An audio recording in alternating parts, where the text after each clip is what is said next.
Naoya Inoue nagawang masibak si Casimero kahit hindi pa naglalaban. So nang magpahayag nga po si Casimero na kanya na di umanong bibitawan itong kanyang mga gloves, ay maraming mga Pinoy ang nadismaya at naging malungkot.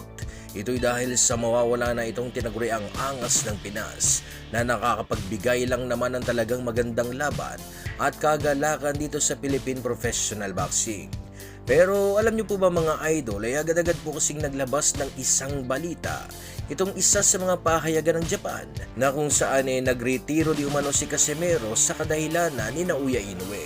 Kumbaga nako nila na kaya di umano nagretiro si Casimero ay dahil sa hakbang ni Naoya Inoue. Nakakatawa kung isipin mga idol dahil sa papaano mangyayaring mayroon kagagawan si Inoue. Alam naman natin na ayaw nitong si Naoya Inoue na maugnay pa ang kanyang pangalan dito sa ating kababayan. Nakakatawa rin po talaga minsan tong mga Hapon sa kung papaano nila inaangat ang pangalan ni Naoya Inoue. Kung tutusin nga naman isa nga namang mahusay na boksingero itong si Inoue. At hindi po natin yan mapagkakaila dahil sa isang mabilis, malakas at mautak na boksingero itong si Monster. Na naging dahilan lang naman mga idol kung bakit hinirang siya bilang 2-division undisputed world champion. Kaya lamang ay hindi po ito sumapat para tuluyan niyang makuha ang tiwala ng buong mundo. Ito'y dahil sa may matinding kakulangan pa po kasi sa resume ni Naoya Inoue. At ito na nga, ay ang mapalaban sa mga boksingerong ilalagay siya sa pagiging dehado o underdog sa laban.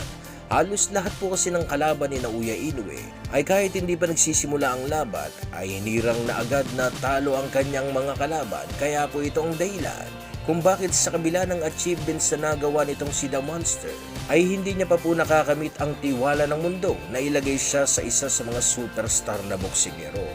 Ngayon ay meron po kasing kinaharap na kaukulang kaso ang maangas natin na kababayan. Dahilan po kung bakit mukhang matatagalan na namang hindi mapapalaban si Casimero. Ayon kay Attorney Edward Ligas ay muntik na di umano siyang upakan ni Casimero sa airport kung saan ito ang nagtulak sa kanya para sa gayon na ituloy na itong demanda laban kay Casimero. Dito ay hati po ang opinyon ng mga boxing fans na kung saan mayroong kinalaman di umano itong planong pagbagsak kay Casimero. Dahil sa karibal ni Naoya Inoue itong si Casimero ay hinala ng mga fans na gumagawa talaga itong mga Hapon ng kakaibang paraan para sa gayon ay mawala sa kanilang landas ang isang General Casimero.